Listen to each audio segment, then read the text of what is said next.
It's been a big few months for Swifties like myself, fans of Taylor Swift, of course, and now more music is on the way, but it's not necessarily new music. That's because she's actually re-recording many of her first albums, and her version of Fearless, home to some of her first big hits like Love Story and You Belong With Me, are on that one. But why would a major pop star spend so much time redoing all of her music that she's found so much commercial success on? Well, to answer that question, we, of course, need to bring in NBC News political correspondent Ali Vitali. This is really important stuff here, Ali, that we've got to talk about. More importantly, in this context, you are my friend and a fellow fan. So let's just start with what's going on, because the fact of the matter is this has kind of been a long time coming, and it's really about ownership rights for her.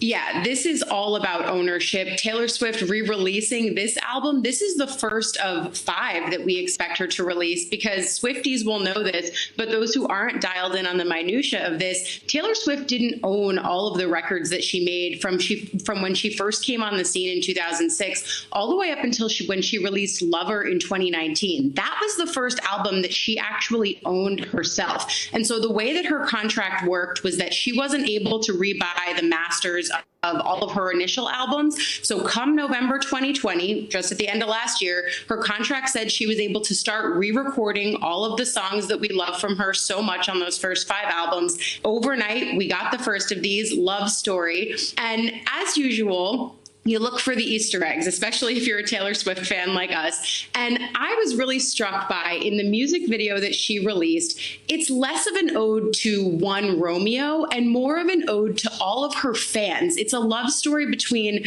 the artist and the fans who give them that fame and notoriety. I would also point out, you see the album covers here, the one that's the most recent one. There are some rumors out there that Taylor is wearing a shirt that looks like the one that the Romeo character was wearing in the music video for Love Story, sort of telling this story that she is now the hero in her own love story. She doesn't need anybody else. I love that. I love that too. There's also so many theories, as there always are with any type of Taylor news, about the fact that her head is turned in the other direction. What is this going to mean? Is it a sign of something? Ali, the other big thing that I think you and I have just talked about offline about any of this is just kind of this reframing of female celebrities in general, certainly female pop stars. We've seen everything going on with hashtag Free Britney. But there's certainly a conversation about that with Taylor Swift as well.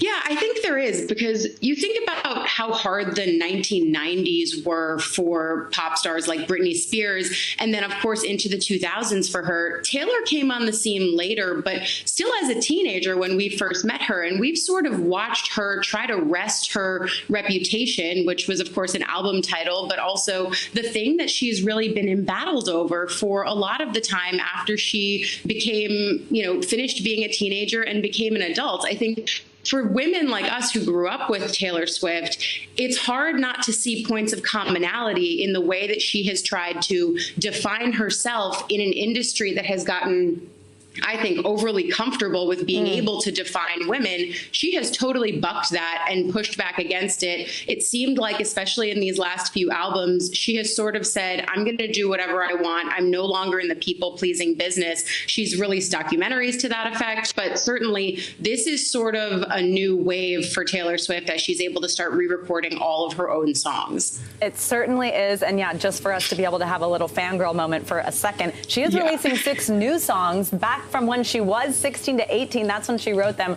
which is pretty exciting for all of us. I mean, for a lot of people. She's won 10 Grammys, been nominated 32 times. Very, very exciting. Ali, NBC News political correspondent, which, by the way, is a new title for you. Congratulations. Thanks. That's very exciting. Can we tack on Taylor Swift correspondent? I was just going to say, I think we can share co-chief Taylor correspondents, at least on this show. I'm so in. Hey, Ali, long story short, everything has changed, both for you and Taylor. Thanks, but Ali. this was a good time.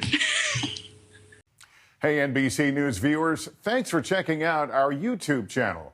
Subscribe by clicking on that button down here, and click on any of the videos over here to watch the latest interviews, show highlights, and digital exclusives. Thanks for watching.